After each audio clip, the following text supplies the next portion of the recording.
Мы в эфире.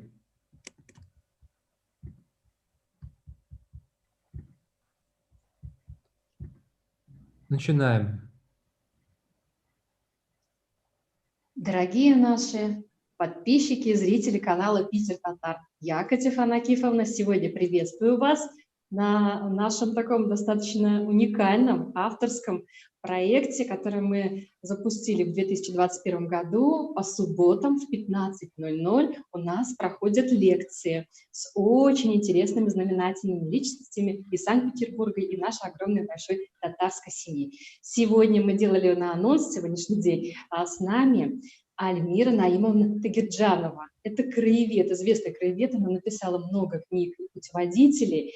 Про себя она как говорит, что она из семьи старожил Петербурга, потому что ее прадеды по отцовской материнской линиям, они тоже были связаны с Петербургом. И, конечно же, надо отметить, что она разработала экскурсии теплоходную по рекам и каналам с включением фрагментов темы «Татары» в Петербурге, автобусно-пешеходную, памятные места Петербурга и татаро-мусульманской общины в нем, автобусную, мусульманский, татарский Петербург, пешеходный Петербургский район вокруг 5 углов как место компактного проживания татар до 1960-х годов.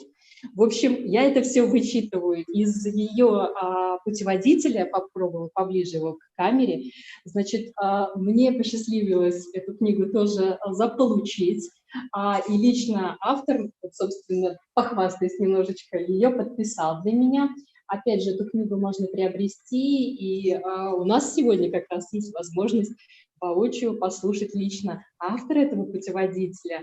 Небольшая такая тоже интрига. Я нахожусь в месте, которое тоже неким является символом Санкт-Петербурга. Он в какой-то степени связан с татарами, о чем нам тоже расскажет Альмира Ханум. И я уже буду сейчас передавать ей, собственно, место для ее лекции, и хочу сказать о том, что это резиденция Дашковой, а кто такая Дашкова, и в целом те темы, которые расскажет нам сегодня Альмира Ханум. Вот, собственно, приглашаем. Альмира Ханум, вам слово. Esenmisizdir kardeşlerim. Min bik şad mine yaşken için, mena süz birgen için. Indi minim tamırlarım, sülevlerime karaganda indi anlısız babaylarım pinzaklar. Şanardan min indi orus tiline köçen, kemge anlım minim sülevlerim indi avırarak tınlarga, anlarga. Шанардан инде орысша хәзер сөйләшербез. Ну, качан инде нинди булса сүзләрне мин инде татарчада кушам, бу инде чисто питерское такое, да, использование билингвизма. Здравствуйте, дорогие друзья. Я очень рада и принять участие в этом новом проекте.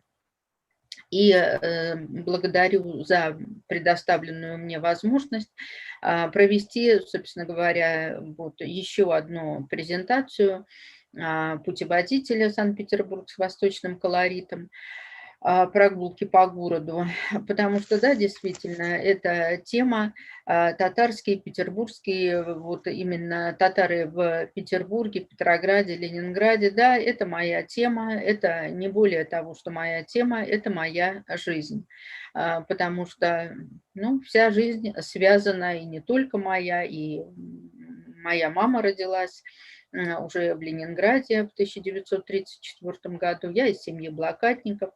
То есть вся история, она, конечно, с одной стороны, я ее знала именно как эту вот бытовую, такую вот, да, вот, именно историю из семьи, но далее уже она была подкреплена, конечно, знаниями, документами из архивов. Все-таки первая моя работа, эта работа была исследовательская. И моя дипломная работа в Институте Петербурга, есть у нас такой общественный краеведческий центр, и заканчивала я его в 2004 году. И, собственно говоря, вот эту вот подачу заняться этой темой я получила именно там, когда решался вопрос о работе над дипломами. И каждый, ну, у меня темы на самом деле просто не было, даже идеи не было никакой. А это было первое занятие вот второго курса обучения. И уже после того, как каждый из нас что-то рассказал немного о себе, то руководитель в то время вот именно учебного вот этого процесса Ирина Михайловна Сергеева, она совершенно неожиданно для меня так как-то вот предложила: а у меня к вам вот есть предложение. У нас была замечательная работа «Поляки в Петербурге». Давайте, пусть это будет нашей традицией, вы напишите о татарах. Ну, на самом деле, на тот момент уже вышли интересные книги.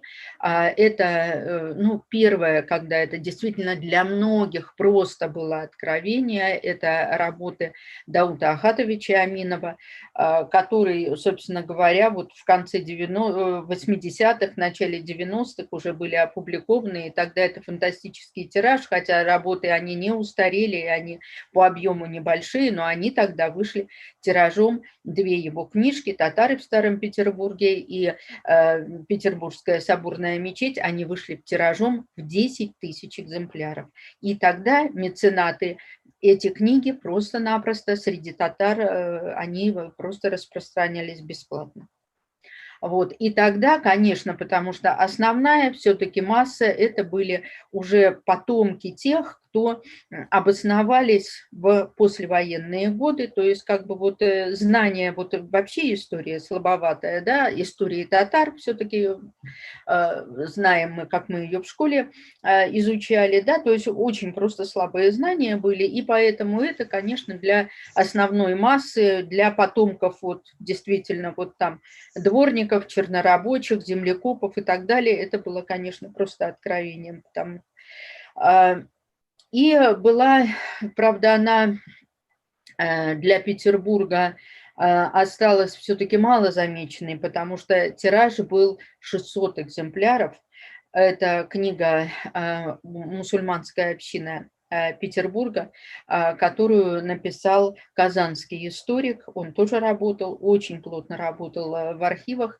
Это Ильдус Загидуллин. Вот. Затем уже вот эта книжка вошла уже в его большое такое фундаментальное в качестве главы, в фундаментальное исследование о мусульманских, о татарских вот храмах, я не помню название. Ну, плюс и к 300-летию города была издана книга вот, Рахима Халиловича Телешова «Татарская община Петербурга к 300-летию города». То есть, собственно говоря, уже материал какой-то все-таки вот был, да. Вот. Но, тем не менее, вот ректор Института Петербурга Густав Александрович Богуславский, он мне тогда сказал: знаете что, вот, делайте исследовательскую работу, только определитесь со временем. Материала столько, что вы утонете. И я тогда действительно много стала работать, то есть я действительно, тогда была такая возможность, я ходила в архив, Российский государственный исторический архив, он тогда находился еще на набережной, на английской набережной, то есть я туда ходила, вот я утром уходила, и вот каждый день я просто ходила, потому что это было что-то, это было вот просто вот изучение истории по первоисточникам. Это все-таки немножечко другое, да, вообще вот собственные представления. И тогда была вот написана дипломная работа, она была лучшей, и первую часть этой дипломной работы в виде статьи была уже она опубликована в журнале «История Петербурга». Вот. Ну, а дальше я уже поймала вот эту вот бациллу, да, я почувствовала вот этот вот, ну, несказанный интерес. Не каждый может работать в архиве, потому что это, ну, это вот состояние души. Вот, и уже дальше пошли вот эти вот наработки, статьи, и которые сначала были вот опубликованы вот одна статья, потом еще одна статья. Это выступление и на краеведческих семинарах. И затем это вот как-то так вот, что называется, я вошла во вкус, и, наверное, в 2005 я показала свои статьи Ефиму Анатольевичу Резману, вот, и он мне тогда сказал, знаете что, говорит, у вас получится, пишите книгу, не разбрасывайтесь на статьи. А вот это была тоже большая неожиданность для меня, но плюс еще то, что, конечно, вот дед моего мужа, Муса Эфенди Бегеев, вот, и, конечно, то, что вот проживание вместе со свекровью, вот, и то, что как раз в постперестроечное время возник вот этот вот интерес к деятельности ее отца. Ну и опять же вот такие какие-то ну, публикации, которые вот, потому что к ней никто не приходил, у нее никто ничего не спрашивал. Ну, Аминов немножко, только один раз беседа у нее с Аминовым была. Вот, и, конечно, некоторые моменты так как-то, ну, и она в силу своей деликатности, вот, остались такими вот как-то за кадром. А здесь вот, ну, я не знаю как, наверное, это все-таки, как человек верующий, могу сказать, что это, конечно, как предопределение, потому что я сама не знаю, как она сложилась, книга о Мусе Эфенди, именно в таком виде, в каком она получилась. Ну, вот так вот, вот как-то вот, да, без какого бы то ни было опыта, то есть, ну, вот я говорю, вот у меня были только 2 статьи. Вот, а дальше это все вот то, что каких-то материалов мне не хватало, там даже вот знаний свекрови, например, потому что, она-то тоже ребенком была. Вот, и просто тоже некоторые моменты она не знала. И тогда это вот я уже ходила читать газеты. Вот конца 20-х годов просто я прочитала последние, вот 20-е годы, это вот, наверное, с 27-го по 30-й год, все номера газеты «Ленинградская правда» вот в публичной библиотеке, чтобы просто вот проникнуть, понять то время. Вот. Ну, а дальше уже вот, экскурсии, ну, это немножечко другое. Дело-то в том, что вот я помню это прекрасно в своих вот таких вот каких-то вот подростковых фантазиях. Мне вообще, ну, мама большой любитель была ходить на экскурсии, вот там и она по возможности нас, конечно, тоже таскала. Вот, и где-то в какой-то был период, когда мне хотелось быть вот экскурсоводом. Ну, вот что называется, не срослось, да. Отец все-таки вот хотел, чтобы я была инженером. Вот, но тем не менее, все равно вот, опять же, вот предопределено мне было, я все равно в конце концов занялась именно тем, что мне интересно, то, чем я вот и занимаюсь последние годы. Вот, и вот когда уже после окончания Института Петербурга я еще занималась на курсах в Государственном экскурсионном бюро, и тогда вот эти вот знания, и когда вот подготовка экскурсий, которые уже, собственно говоря, проработанные ГЭБом, и вот когда вот я вдруг поняла, что это все нормально вот нанизывается, да, потому что все-таки центр показа – это Петербург. Люди приезжают и интересуются прежде всего, конечно, всемирно известным памятникам, в общем-то, и архитектуры, да, вот то, что касается центра Петербурга, все-таки известным именно культурным таким вот центром, уникальным центром Петербургом.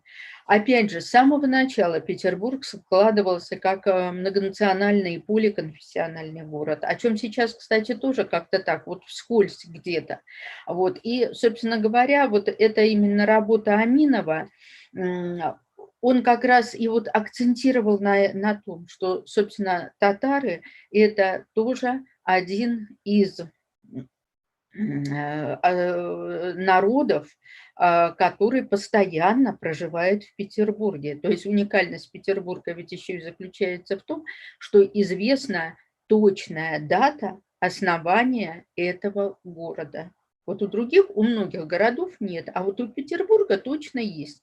И точно известно, что первыми строителями были жители татары из Казанской губернии. Сейчас часто вот приходится слышать, да, их привозили, ну, прямо-таки вот этих самых, да, государственных крестьян привозили. Да никто не привозил пешком.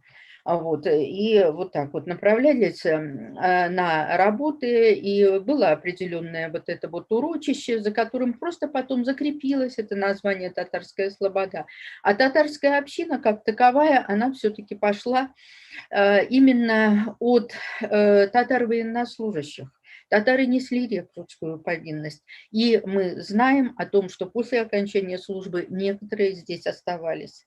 Опять же, из истории известны, да, военные поселения. Так вот, татары тоже жили семьями здесь, и, естественно, тоже их потомки уже здесь оставались и жили, и таким образом сложились вот эти вот татарские общины не только в Петербурге, а это и в Гатчине, и в Выборге, и вот это Тосно, Любань, вот эти вот места уже вот Петербургская губерния. Ну, конечно, когда-то это были более большие, менее большие общины, да.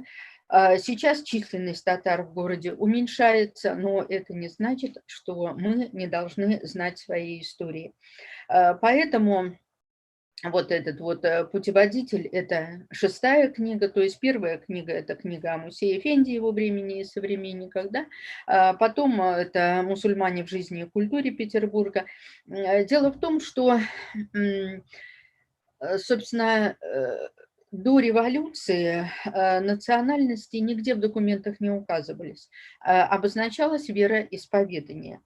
И, для уже вот русского, да, вот если брать для европейцев, да, там 18 начало 19 это 18 век, там даже это 17 век, если брать старинные карты европейские, то вся территория России, да, огромная, она указана, единая Тартария.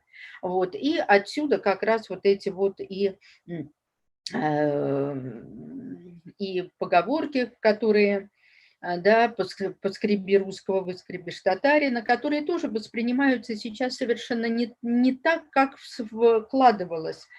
А вот уже сейчас это через призму монголо-татарского ига, там все это, а там нет, это там именно вот эти вот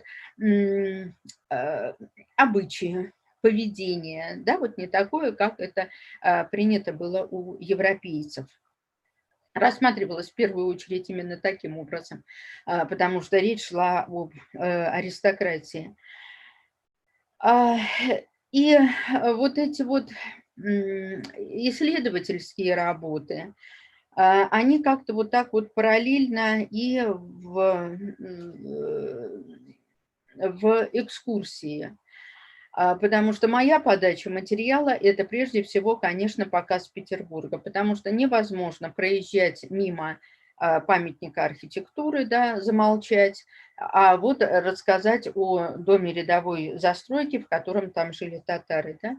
Ну, менее того, тут даже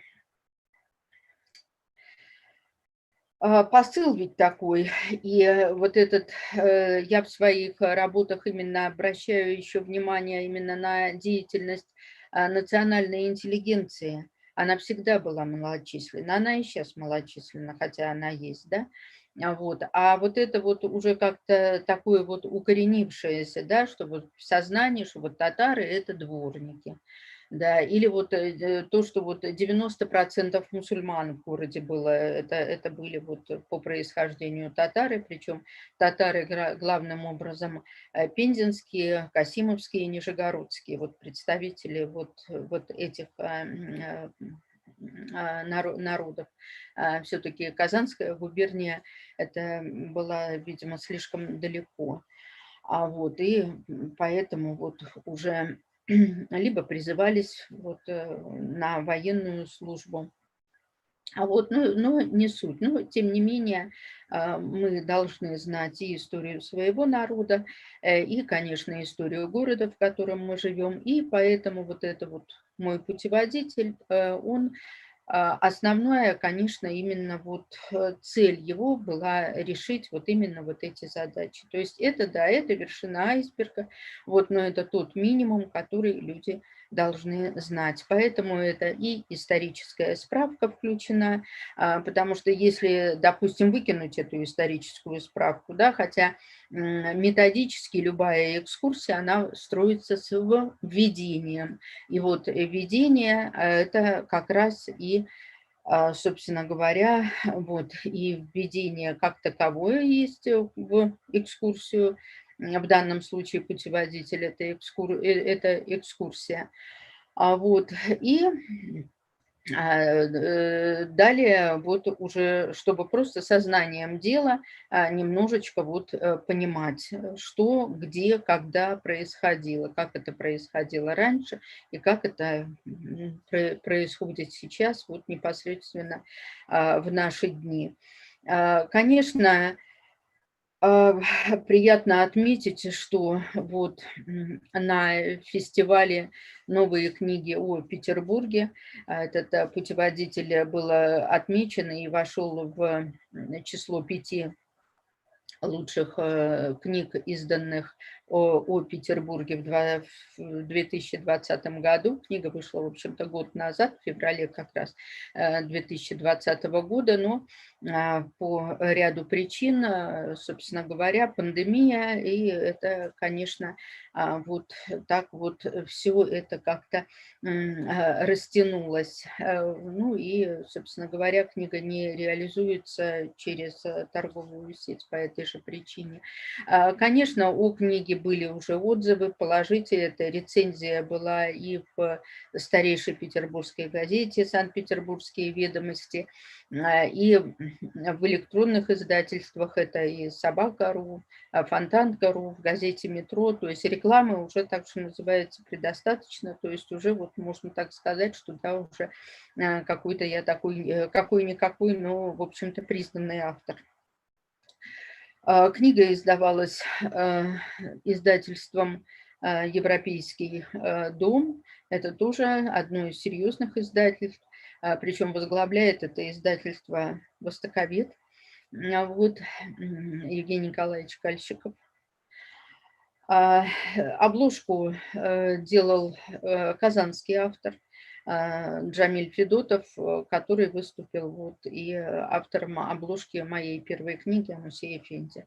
Вот поэтому, когда я поняла, что ничего тут, сама я ничего точно не могу придумать, и, конечно, обратилась к профессионалу, и я очень благодарна ему за то, что вот он, отложив свои дела, потому что, как всегда, это нужно было все это делать быстро, и вот так вот все это сложилось. Книга уже, вот, были презентации и в рамках и краеведческих конференций Института Петербурга, и в этнографическом музее, в рамках семинара «Антропология Петербурга» в Кунсткамере, в библиотеке, в Доме национальностей, в Доме дружбы, онлайн, офлайн, в общем, вот так вот. Вот. То есть уже знания об этой книге так или иначе уже в городе есть. Ну, моя подача, и вообще я эту книгу рекомендую, в первую очередь, это, конечно, школьникам, студентам, учителям, экскурсоводам. И я очень рада, что действительно эту книгу приобрело очень много экскурсоводов. Вот, то есть вот эта тема так или иначе, потому что раньше, когда вот с коллегами-экскурсоводами, когда я даже еще в ГЭПе вот занималась на курсах, помню, мне один из экскурсоводов говорил, вот каникулы, говорит, ненавижу вот эти вот каникулы, потому что привозят группы школьников из Уфы, из Казани. Турфирмы ставят для удешевления православный Петербург. Дети выходить из автобусов не хотят, а там обязательно посещение какой-то действующей церкви. Значит, тут получается, кто-то, он не может выйти, и, значит, это не может не сводить группу, да, а тут, значит, группа пополам, кто-то остается с этими детьми, и вот такая вот ерунда. То есть я тогда ему подсказала, что буду знать, и он говорит, я вообще не знаю, как с ними работать, потому что я говорю, я вижу, что это неинтересно.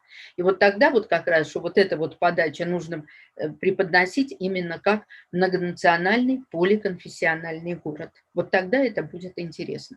Конечно, люди разные. Кому-то вообще экскурсии не интересны. Это не значит, что человек не интересен. Ему просто интересно что-то другое. Вот. Потом, опять же, конечно, любое сейчас экскурсионное обслуживание, но сейчас в рамках пандемии, конечно, все это уже в общем-то, это индустрия, которая действительно потерпела очень большие проблемы и сокращения. Вот, но, тем не менее, и это, собственно говоря, достаточно дорогое удовольствие, все-таки не все семьи могут себе позволить, и поэтому вот приобретение одной книги, которая действительно в моем таком вот, да, вот в моем понимании, которая действительно дает вот такой вот полный рассказ. Это и Петербург, и, естественно, вот это вот татарская, мусульманская составляющая, потому что, опять же, вот 90% в городе было татар, да, вот, и дореволюционное время, и даже довоенное время. А вот и татарская община, абсолютное большинство, даже вот до недавнего, до нашего времени, это, так скажем, даже еще вот начало, там, ну вот 90-е годы до 2000-х, ну да, даже вот в середине 90-х это только стали еще вот так вот появляться представители других народов, традиционно исповедующих ислам. Но у меня, конечно, хотя книга и посвящена памяти горожан-татар ушедших поколений, потому что все-таки история – это наша история, но, тем не менее, отражена и деятельность представителей других народов, мусульманских народов, ну, потому что, ну, невозможно, да, там зачем-то вот приписывать человека к татарам, когда он не был татарином, да, вот, ну, это несерьезно. Замолчать, потому что он не татарин, это просто-напросто некрасиво, тем более,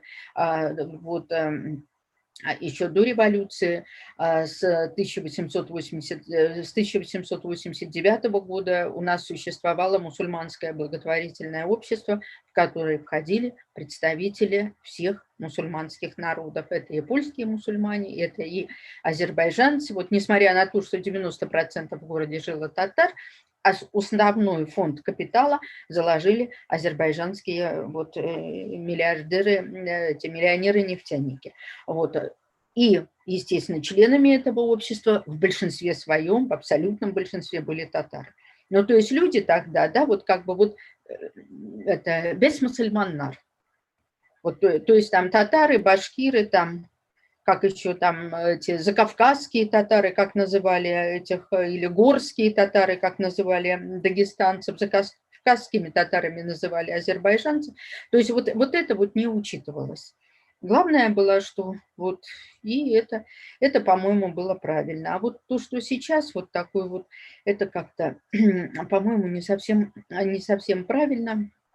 Ну, каждому хочется знать, конечно, вот историю, свою историю, потому что это тоже интересно, когда вот этот путеводитель, азербайджанцы, взяв в руки, сказали, ой, как здорово, мы будем теперь писать вот об азербайджанцах, казахи, это где-то что-то вот витало, вот точно по образцу, но мы сделаем о казахах, да. Башкиры у меня спрашивают, а башкир тут есть? Ну да, конечно, тоже есть.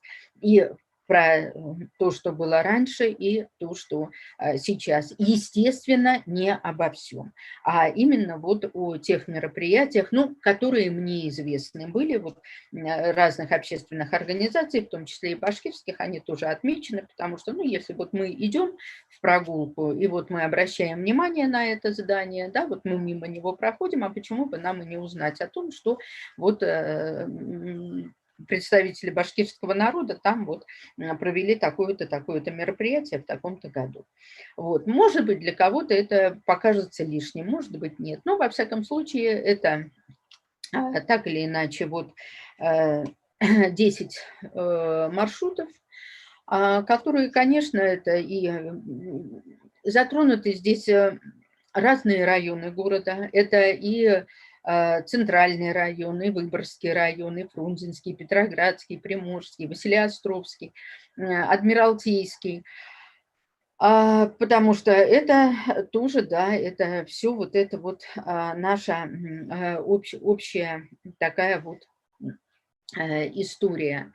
Потому что, да, действительно, люди жили, люди творили, люди оставили здесь свой след. Но исторические события так складываются, что, собственно говоря, и память об ушедших, она, как правило, быстротечна. И если не написали, то эта память уходит. Вот. И так, ну вот, возвращаясь к путеводителю, ну, наверное, так вот, если кратко сказать, да, то это включая это и вот Невский проспект, да, центральная магистраль нашего города. Помню, как ну, достаточно, там, я не знаю, лет 10, может быть, назад меня на Невском проспекте остановила очень симпатичная пара. Вот, и у меня спросили, скажите, пожалуйста, вот мы уже по Невскому прошли, а что еще можно в Питере посмотреть? Вот я тогда была просто вот, очень удивлена этому вопросу.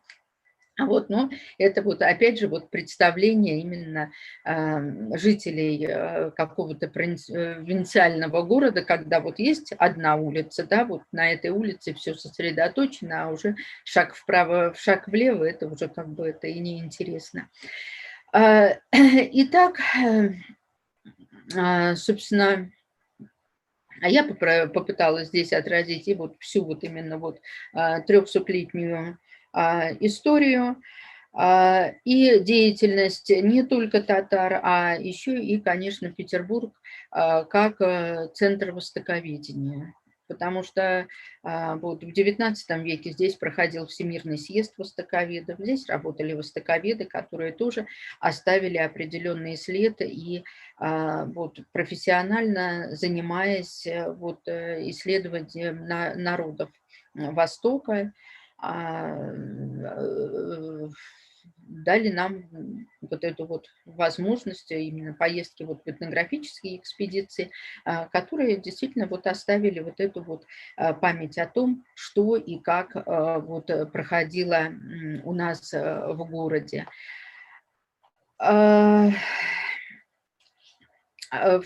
Ну, начинается книга это проездом от аэропорта Пулково.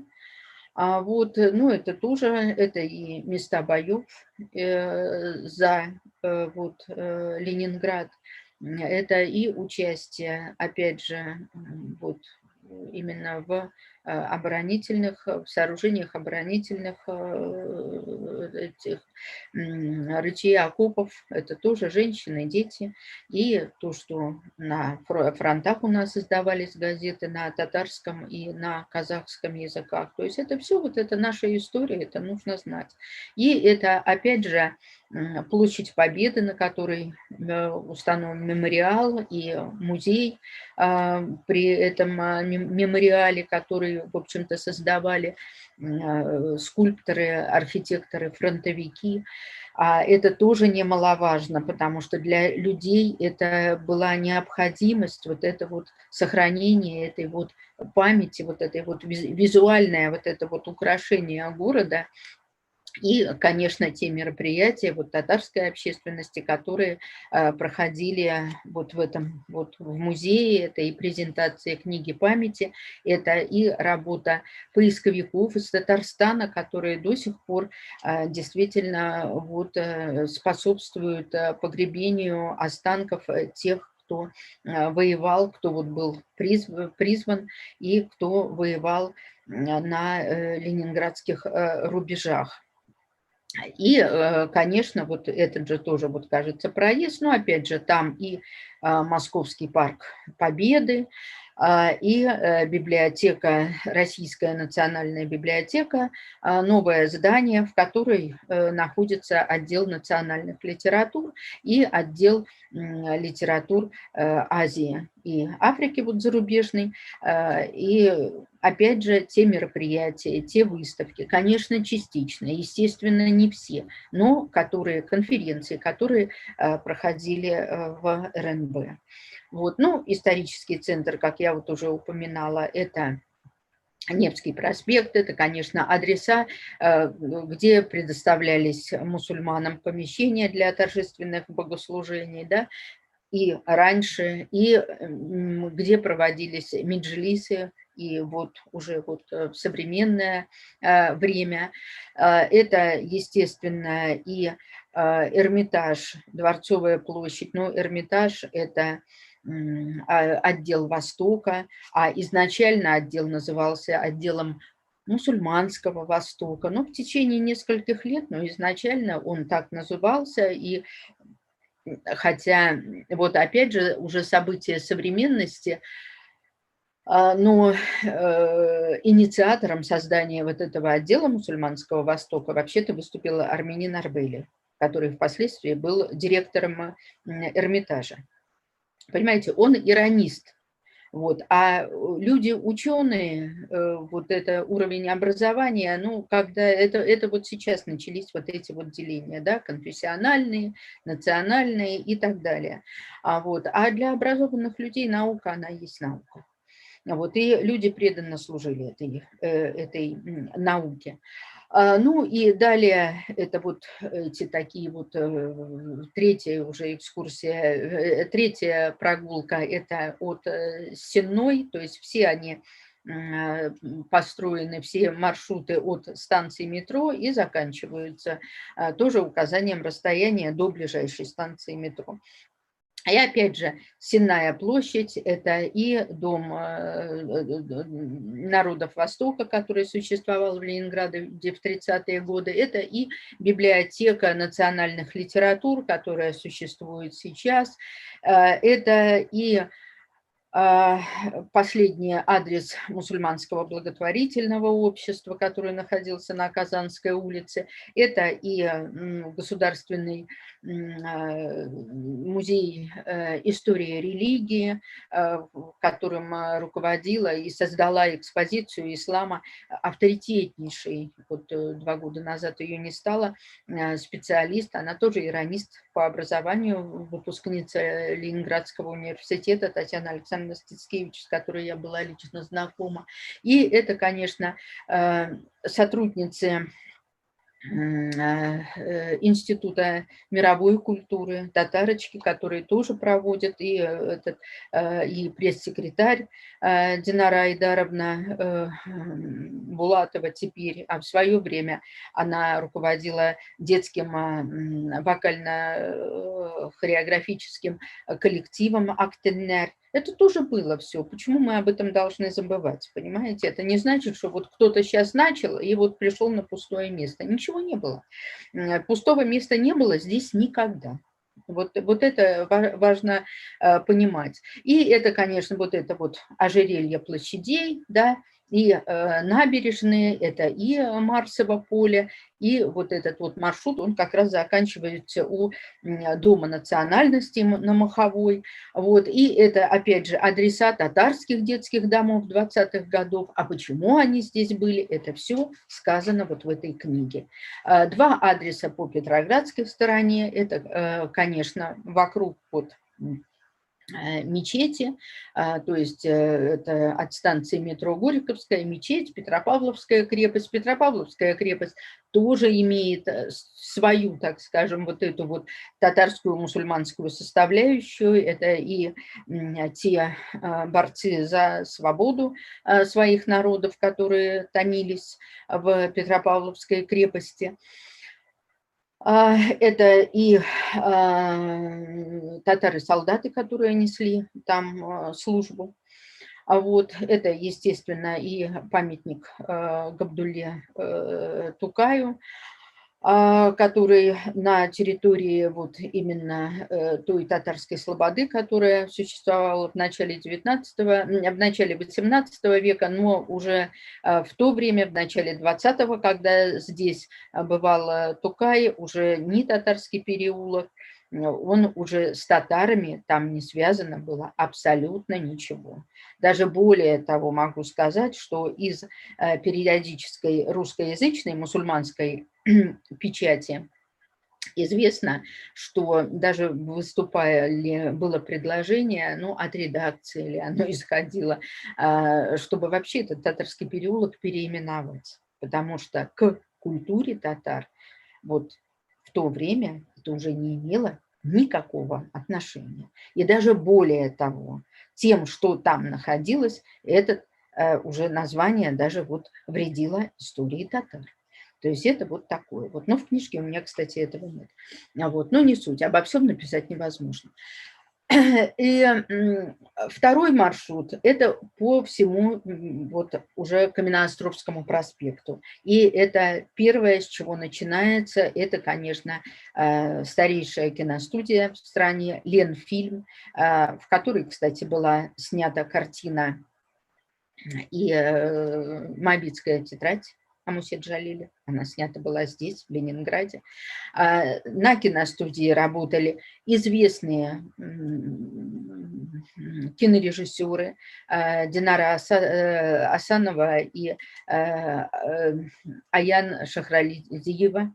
Причем, если Асанова создавала работы, киноленты о детях-подростках, то Аяз, наоборот, у нее как раз о детях, о маленьких детях и, опять же, о взаимоотношениях взрослых и детей. Вот. Ну, не говоря уже о том, что там же, конечно, вот в просмотровом зале и мы вот имеем возможность сейчас, вот нам презентовали фильмы, которые вот в последнее время были созданы в Татарстане. То есть вот такая подача материала, понимаете? Вот. Мне показалось, что это именно в таком ключе нужно рассказывать о нашем городе. Далее это вот уже район, конец. Вот заканчивается Каменноостровский проспект. Причем все эти маршруты при наличии современных гаджетов, это же легко. Онлайн-карту ввел, можно корректировать как угодно. Да? Вот, и расстояние в километрах, и все это уже достаточно легко и просто сделать. Далее это район уже вот Черной речки. Это опять же, это тоже Пушкин наше все. Вот, и история как раз вообще вот установки. Ну, во-первых, вот это место, новая деревня, недавно в сети, я как раз там вот, почему это вот так вот, почему Приморский, вот надо было назвать Пушкинский, ну, сейчас в сети может кто угодно, что угодно высказывать, да, а товарищ не знает, что вообще-то исторически это место называется новая деревня, и зачем тогда придумывают что-то пушкинское, только лишь потому, что это место дуэли, да, ну, для Пушкина роковой дуэли, а вообще это комендантское поле, это было достаточно, это такое место было захолустье в то время, и местом дуэли там не только Пушкин там стрелялся. Вот. И выбрал на это место, в общем-то, это случайно, это не то место на самом деле. И у меня приведено мнение, и статья на это была известного физика, академика Бориса Петровича, ой, слушайте, вылетело из головы, Захарченко. Вот, и это далее, это и площадь, где вот установлены бюсты авиаторов, работы Венеры Абдуллиной, которая находится там же вот недалеко, да, все это в шаговой доступности. И, конечно, вторая вот мечеть, которая, собственно говоря, построена и по инициативе вот духовного управления мусульман Санкт-Петербурга. И, конечно, при помощи и поддержке татар-предпринимателей, особенно тех, кто был занят именно в строительном бизнесе. То есть это, опять же, вот это уже новостройка, как она складывалась, и вот этот вот то, что примыкает уже вот к этой вот новой второй мечети, да, которая вот сейчас носит имя мәрхума вот Джафер Панчаев, Нананын исеме вот примыкает район Коломяги. Это фактически вот такая вот островок, такой вот это деревня в городе, исторический. Там своя история вот этих Коломяг, да. И вот именно вот в эти Коломяги из татарских детских домов на спортивные соревнования дети приезжали, да, в 20-е годы. Но опять же, это наш. А когда там стояли воинские части, то имамы из Кронштадта выполняли там духовные требы. Но это уже, вот это вот середина 19 века, да, ну, но это же было, это было. Это опять же все вот не случайно, значит, и хотя я стопроцентно уверена, что о том, что вот в Коломягах когда-то там что-то татары соревновались, а до них еще там военнослужащие, там, да, вот духовные требы там им там выполняли.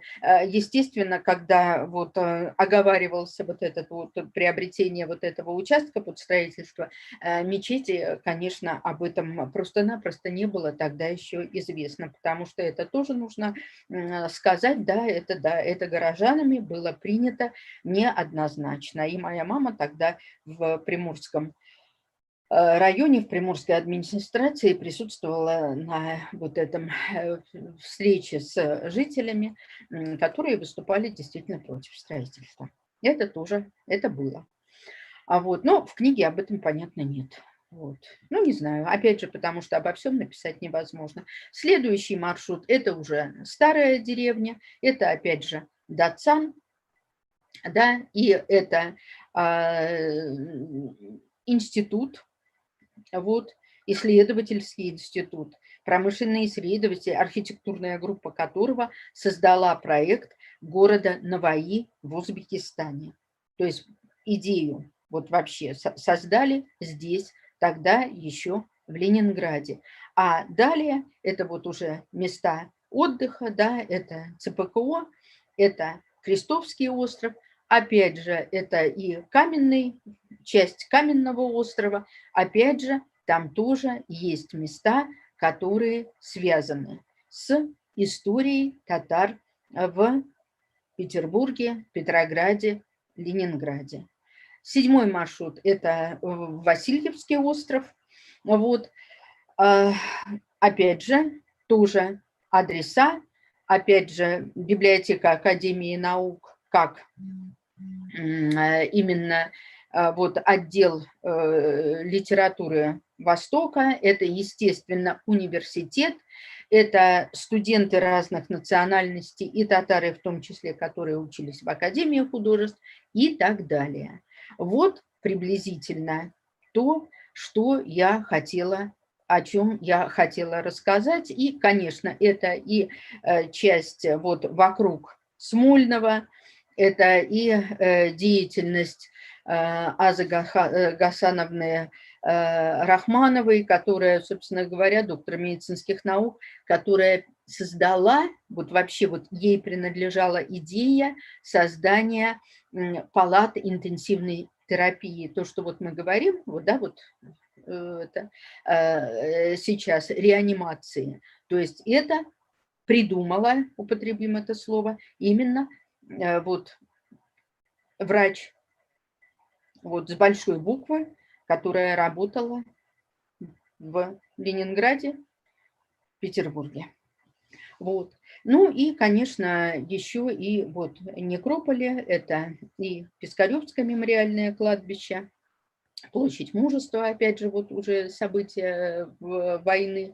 Это литераторские мостки, где похоронены и переводчик, известный переводчик Корана, арабист Игнатий Юлианович Крачковский, академик и его жена, тоже не менее известный искусствовед именно вот Востока, культуры Востока, и автор поэтического перевода Корана Теодор Адамович Шумовский, который был большим другом татарской общины и которым, в общем-то, татарская община провожала и в последний путь.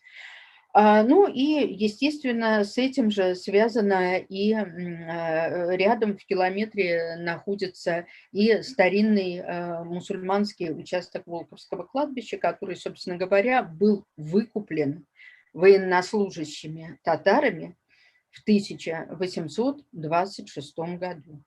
Вот. Это были неудобные для пахоты и для выпаса земли, были выкуплены у крестьян Волковой деревни. Вот. Поэтому здесь, да, вот все это включено. Вот. Также включены еще и адреса присутствия, это и еще дополнительная литература. Книжка, конечно, богато иллюстрирована, более 200 иллюстраций, и старинных и современных, и архивных, и из мною сделанных много. Вот, и биографии, персоналии. Ну вот я долго думала, нужно ли включать вот эти вот персоналии.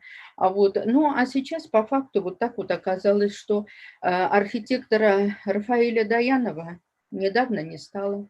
Рустама Хучашева уже год как нет.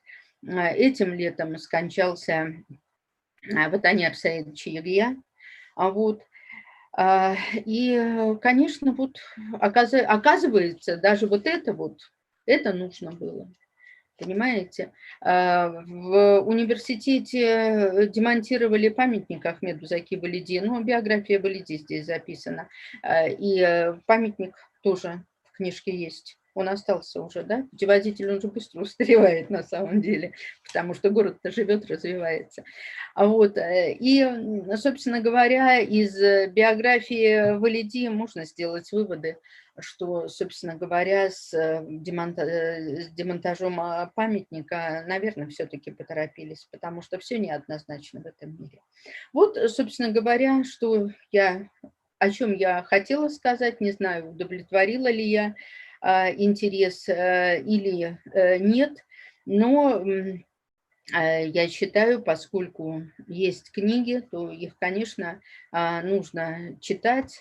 И вот 4 годами ранее, хотя путеводитель на самом деле он уже в конце 2019 года был готов. Вышел «Мусульманский Петербург», вот такая вот книжка. Это совместная работа с Ренатом Беккиным. Ну, здесь много, конечно, именно вот по материала Рената, который он работал тоже, он в архивах, работал по области. Собственно говоря, вот такая вот наша история. Конечно, она еще полностью не написана, не изучена. И, конечно, мне бесконечно жаль, что вот нет сейчас возможности у меня, поскольку такая самоизоляция, я не работаю в архивах. Этого, конечно, очень хватает. Пожалуйста, Катя, на этом, наверное, все. Какие есть или там возникли вопросы, то, пожалуйста. Я готова ответить. Альмира, я заслушалась, полагаю, что я не единственная, которая на одном дыхании все это, вы как-то так рассказывали, и все, конечно, потому что сама по себе книга, путеводитель, ее очень приятно держать, листать. Здесь хорошей полиграфии, реально очень много фотографий ваших личных, которые отражают вехи, тех времен, эту всю эстетику, атмосферу. И у вас там даже есть такие небольшие ремарки для любознательных, или как-то вы так их назвали? Да. То есть она как будто, знаете, это прям настоящий диалог с автором, вы ее писали. И... Да, есть еще вот эти моменты, которые вот как объекты не вошедшие, но которых тоже, вот, ну, если хочешь, там, ну, пройди ты эти 300-400 метров в сторону, да, и вот ты вот увидишь, да. Ну, а если не увидишь, значит, вот есть картинка, ты можешь посмотреть. Вот, потому что этом... на самом деле, и опять же я еще раз скажу, это верхушка айсберга. Вот. И еще, знаете, меня покорило в этой книге именно от названия и вот вся вот эта драматургия, то, что именно с восточным колоритом, потому что на самом деле вот сам по себе Санкт-Петербург многонационален. И вот вы, как в самом начале об этом сказали, и книга пронизана вот этим безусловным уважением, любовью, почтением к тем, кто составил историю этого города как раз-таки с таким восточным... Ну да, поэтому у меня есть и оба армян, это и армянская церковь, и синагога, и польские датсаны, хотя действительно в рамках вот этих вот современных и даже собственных каких-то представлений какие-то моменты, они просто-напросто не укладываются в голове. Когда мне говорили, нет, такого быть не могло, а я говорю, по документам так оно и было. Вот тогда людям делить было нечего. Тогда представления были совсем иные, понимаете? Когда татары, зная, что мечеть уже четко им не дадут после войны, да, вот уже вот все, тогда просто просили отдать пустующий польский костел. И мне доказывали, что такого быть не могло, чтобы вот татары, вот там все это. Но, во-первых, польский костел, ну, это другое. Вот. Ну и опять же, да, вот если возникает, что вот этот польский костел просили, то значит вокруг этого костела тоже жили. Ну и там действительно, там некоторые адреса, они же документы, когда обращения писали, они указывали адреса, по которым они проживают. Там все это было открыто. Вот. Поэтому, конечно, эта книга, она действительно даст много интересных знаний. Вот. Она еще и дальше будет развиваться, да, вот вы как... Ну, я надеюсь. Да, потому что дело в том, что в целом, ну, как бы она написана вроде бы и таким легким, да, вот стилем такой-то, то есть, получается, подача, в нее прям погружаешься, и тоже невозможно оторваться, хочется все как бы обнять, но вы там, например, и такие делаете ремарочки, что тот же флаг Татарстана, да, разработал и придумал именно тут учился наш татарский.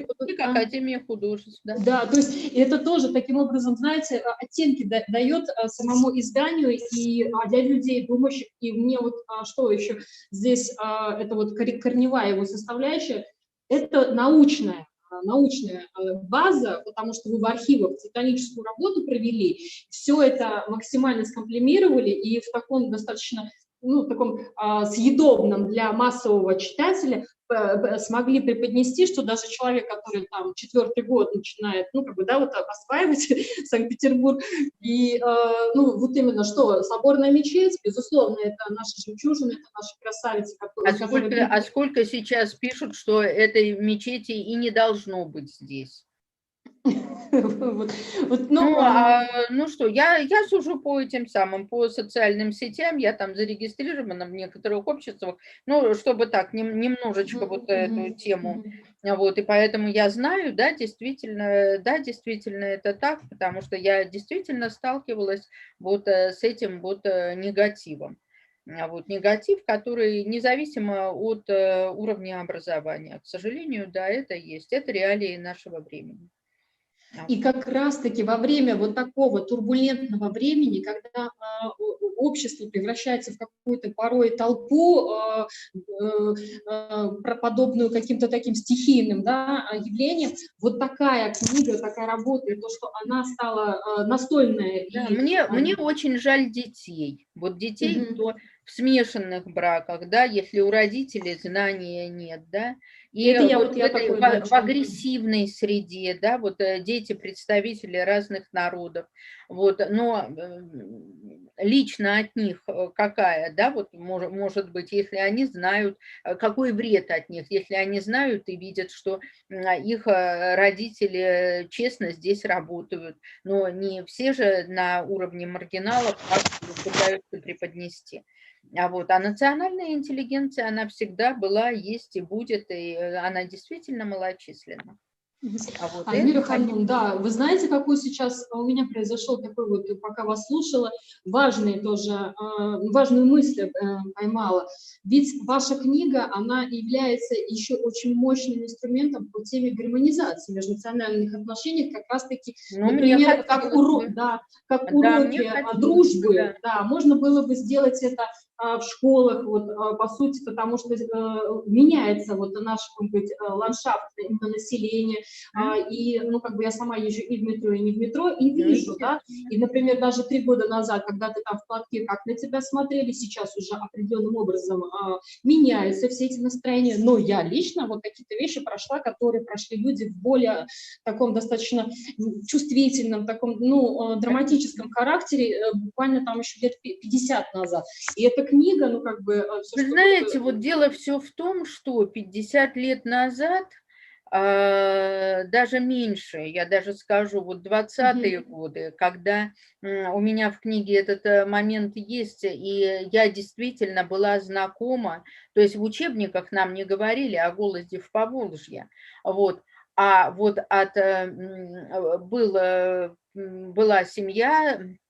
Они пожилые были, их единственный сын во время войны погиб, и мама их навещала, одружились с моим дедом.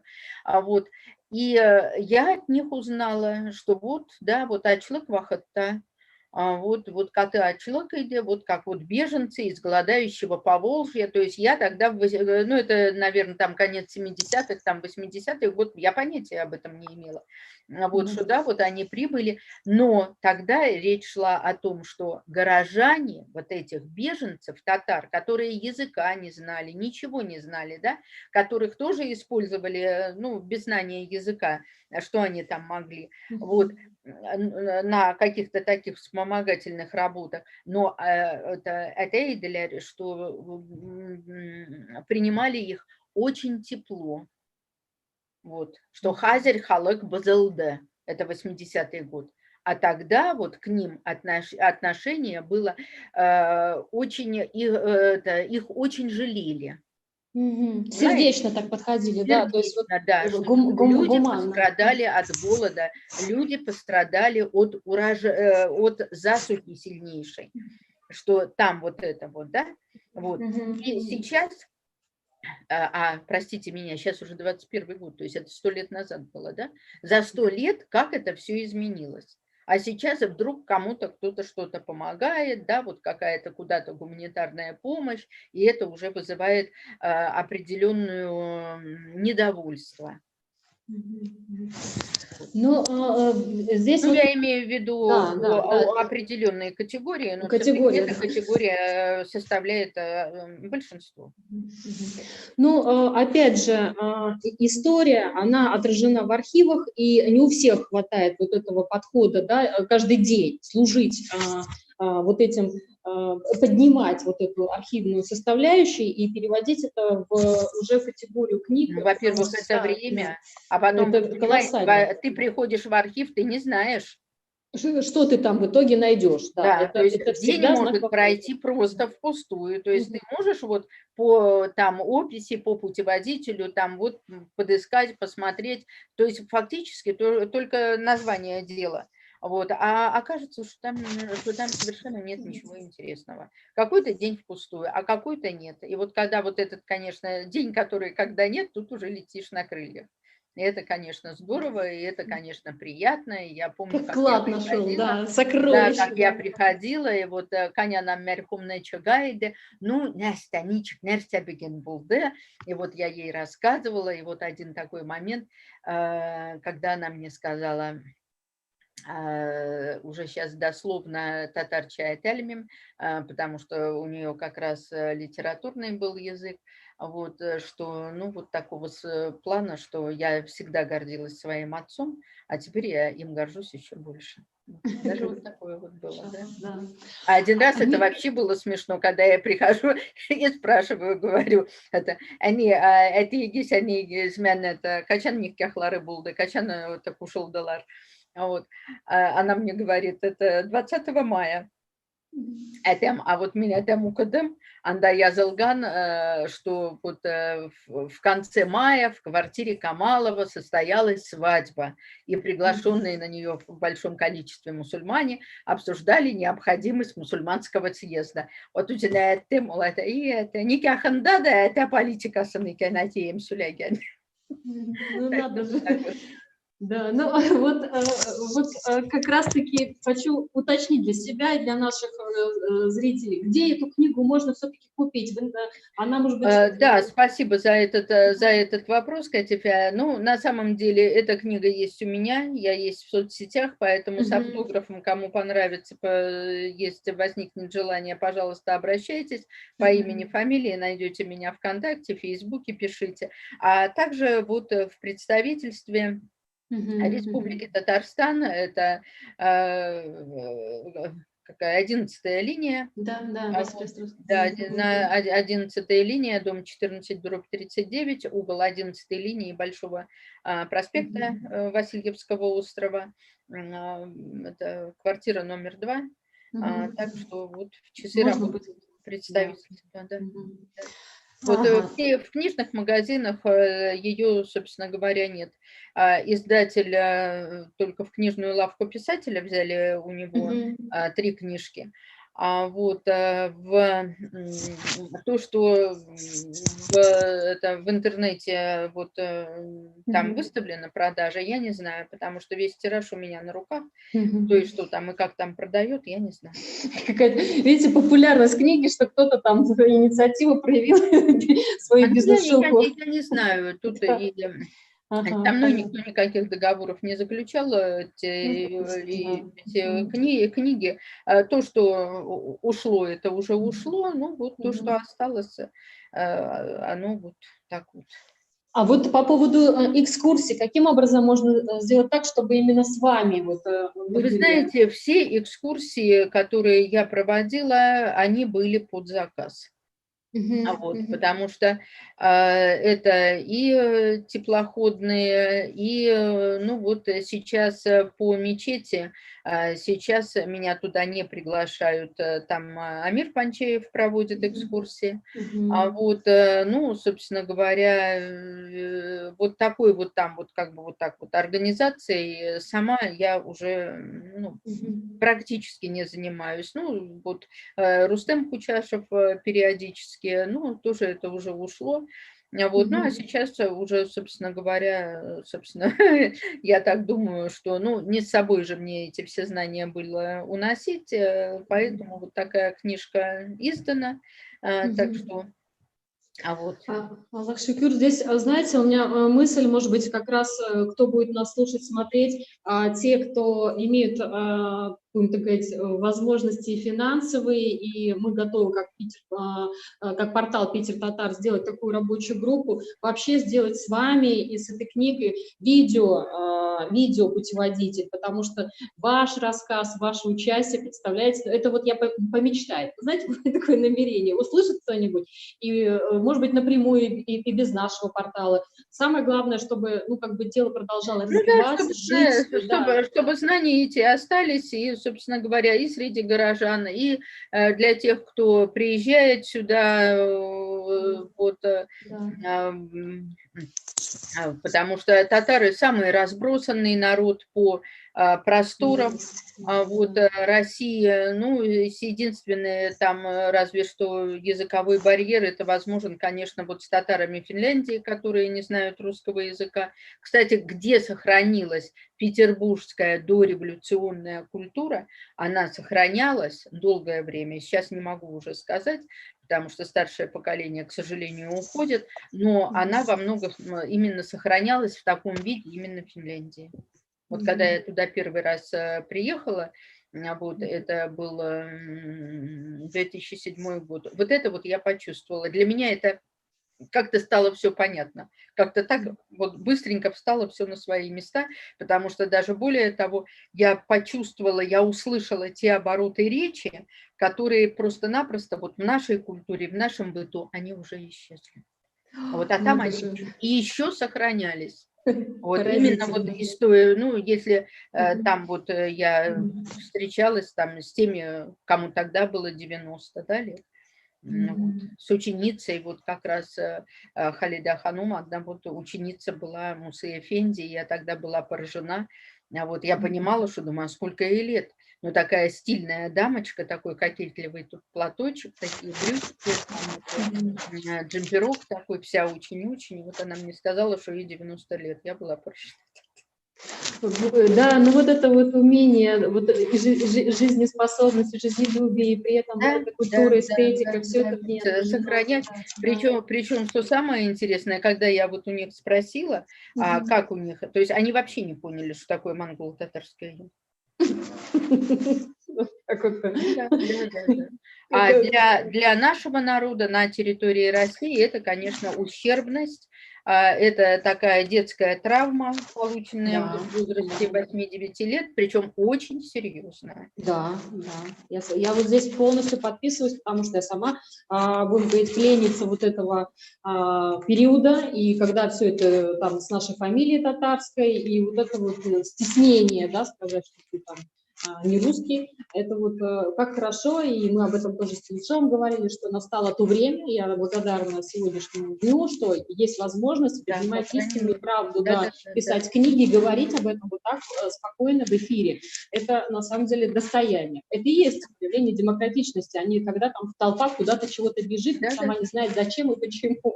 Поэтому, ну что ж, и тогда такой вот момент. А как вы думаете, чтобы эту книгу перевести на английский, на, соответственно, татарский, вообще вот это вот возможно? Вот, ну, как бы были такие предложения к вам? Вот, потому что Нет, таких предложений не было, но я не знаю смысл ее переводить ее на татарский язык. Ну, Ну, имеется в виду, наверное, знаете, вот, например, приезжают очень многие, да, вот те же которые интересуются, вот у вас же в этом же путеводителе европейские, да, вот представители, вот я сейчас нахожусь в резиденции Дашковой, да, вот, ну, как бы воспринимались татары определенным, как бы, тоже образом, что это, собственно, приближенные императрицы, вот это какие-то вот красивые, значит, татарские, да, вот как вы там написали, просто я сейчас не смогу процитировать, ну, это цитата этого Казановы, когда он татарским наречием называл вообще русский язык весь, а татарскими красотками назвал Екатерину II и Екатерину Романовну Дашкову. Ага, вот Вот, то есть видите, да. именно вот, что только эти, значит, красотки, им еще только вот не хватало руководить армией, потому что одна занимается, значит, государством, а другая наукой. Да, наука именно. Да, ну, это да, это действительно Их вот восприятие, да, их да, восприятие. да, И да, здесь вот это их восприятие. И поэтому, когда, знаете, вот тоже вот понятие, вот это вот нужно понять. Кстати, вот именно вот это вот Казанова, он как раз дает возможность вот этого вот вот понять вот эту вот призму восприятия, потому что когда, да, вот там вот э, приводили цитаты из других авторов, других путешественников от начала XVIII века, когда они писали, что дома вот у татар и изысканные, и, значит, и очень бедные, то понятие, что изысканных домов у первых строителей, татар из Казанской губернии, простите меня, по определению быть не могло. То есть эта речь шла именно о том, уже тех состоятельных, аристократических, может, семьях, это ближайшего окружения Петра, потому что это просто было общее такое вот еще отношение к России и к русским.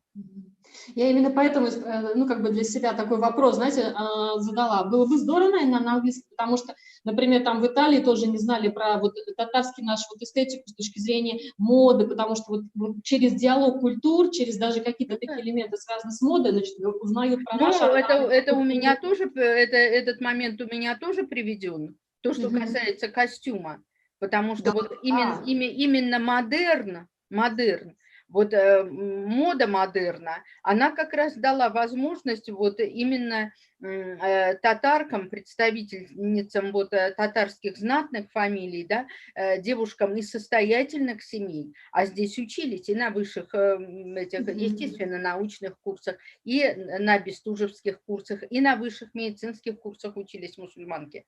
Вот. И что они надевали? Естественно, они надевали либо вот эту вот форму, которая требовалась, да, а дамы могли использовать вот колфаки, да, вот национальные украшения, а сама вот эта вот модерновая вот эта вот одежда, она как раз была очень такая легко вписывающаяся в татарские традиции. Ну, естественно, не крестьянские. Здесь уже и разговора, конечно, быть не может, потому что в каждом регионе, конечно, она своя была мода, и одевались татарочки по-разному. Вот. Ну что ж, да, вас любой вопрос врасплох невозможно застать. Вы и тут, и все знаете. Это, конечно, очень, знаете, такое ощущение еще голода, пробуждается новое дыхание, еще с вами разговаривать. Поэтому я надеюсь, что мы продолжим вот нашу традицию. Вот сегодня лекция состоялась. Альхамдулиллах, вы нашли время, нам подарили ваше время, поделились. Вообще, вам спасибо за приглашение, так что... Вот. Да, и будем, как говорится, дружить. Я действительно признательна. И было бы здорово, чтобы вот наши вот такие вот, ну, намерения добрые, да, кого-то смогли тоже поймать этот импульс, и, может быть, правда, кто-то видео сделает, какой-то путеводитель с участием вашим и по вашей книге. Может быть, еще какие-то, знаете, вот у людей же все равно происходят хорошие такие созидательные мысли, и когда попадает вот ценность книги, вот именно живой книги, она в том, что вот прям ты читаешь каждую страницу, у вас же здесь разные цвета, вот, ну, как бы вот подобрано определенным образом. Ну, это да, это было мое решение, мне действительно хотелось вот выделить и шрифт, то, что касается вот восточных народов и татар, это, конечно, вот зеленым цветом, просто чтобы для наглядности показать, что это все вот не только то, что вот в этом магазине этот мясник татарин, там мясо рубил, а в этой подворотне татарин-дворник с метлой стоял, понимаете, чтобы вот от этого вот такого вот подачи материала, восприятия, да, просто чтобы люди отошли и подумали, в общем-то, совершенно о другом, потому что общение, конечно, у всех очень разное. Вот именно за это тоже отдельное вам большой пятюр Рахмат, потому что эстетическое даже удовольствие, я повторюсь, когда ты ее листаешь, просматриваешь с точки зрения верстки, и сколько вот, ну, как бы смысловых таких логических вот соединительных моментов, что когда вы рассказывали, в принципе, о самой книге, вообще, как она у вас зарождалась еще там буквально, да, там после студенческого периода, как все, да, цепочкой вот это все развивалось, оно вот как бы, да, вот такая кульминация, да, вот данной фазы вашей жизни. Сначала были экскурсии, общение с людьми, представителями абсолютно разными. Это и русские группы, да, и татарские группы, и казахские группы. Это и из разных регионов. Да, когда вот просто какие-то группы, ну вот просто просили из Татарстана, вот, пожалуйста, мы хотим на Пискаревку, вот нам надо. Вот, ну вот нам вот это вот, вот и вот этот посыл ты понимаешь, и как мне казалось, да, у меня уже набрался такой вот именно опыт общения с людьми. Вот, не только с татарами, то, что им нужно, вот те знания, на что нужно именно, вот на что именно нужно акцентировать. Здорово. Поэтому вот так вот. Да, ну что ж, вы как раз и собирательно начали, ну, как бы такая вот преамбула, то, что вот с площади Победы, то, что, да, вот объединило такой, как бы, сначала горе, а потом общая победа. Вы знаете, начало вы сейчас об этом говорите, я, например, даже об этом не подумала. Я это сразу же прочувствовала, думаю, ну надо же. А мне показалось, что, думаю, ну все старые вокзалы находятся в центре, да, вот. А почему бы вот не отразить именно как путеводитель, как приезд, ну да, ну пусть там ну, меньше летают, да, все-таки. Чаще, наверное, там на машинах, там этими поездами группы приезжают. А Да почему по-разному. не отразить именно вот этот вот проезд от Пулково? Хотя я не думала, вот серьезно говорю, я совершенно об этом не думала. Но это все вот, это вот Вас да, вел Всевышний, да, потому что, это ну, все как бы, да, начало вот я именно того, что народы сплотились и как бы вот выстояли достаточно жесточайшие, да, вот это вот, будем говорить, натиск, и потом дальше вы уже разворачиваете тему, беряете другие там эти эпохи, вот, вот эти исторические слои. В общем, книга на меня произвела огромное впечатление. Благодарю, да, благодарю и буду рада, чтобы дальше, вот благодаря нашей сегодняшней даже вот лекции пошли такие вот звонки. Будем надеяться. Алла-Берса. Ну что ж, вам тоже в дальнейших творческих, успешных, научных, интересных путешествий. Мы-то будем с вами путешествовать по книге, которую вы для нас собрали. И с нашей стороны все, что мы будем получать, какую обратную связь через портал, будем, конечно же, вас информировать и будем на связи, дружить с временем. Вот. Ну что ж, обнимаем от всего сердца. Рахмет, уношлар, джантаначлык, савлык, байлык, бәхетлик. Да, они, да, тоже. Да, все. Ну что ж, дорогие наши зрители портала Питер Татар, сегодня у нас произошла такая очень душевно уютная беседа, лекция как беседа, которая рассказала, как рождалась книга, как вообще, в принципе, она составлялась, и какие-то мы акценты сделали, которые смогут вас пробудить и захотеть вот ее купить, приобрести. Вы теперь знаете, как это сделать, мы на связи, и уважаемая с нами Альмира Ханум, вы, конечно же, хочется все прочитать про вас, то, что написано об авторе, но вы сказали скромно, представьте меня просто краеведом. Ну что ж, с нами сегодня была Альмира Наимовна Тагирджанова, краевед, а все остальное, что здесь вот на целой странице написано про нашу уважаемую гостью, пожалуйста, вот знайте, читайте, и до новых встреч в эфире. Благодарим, Рахмат Бекзат.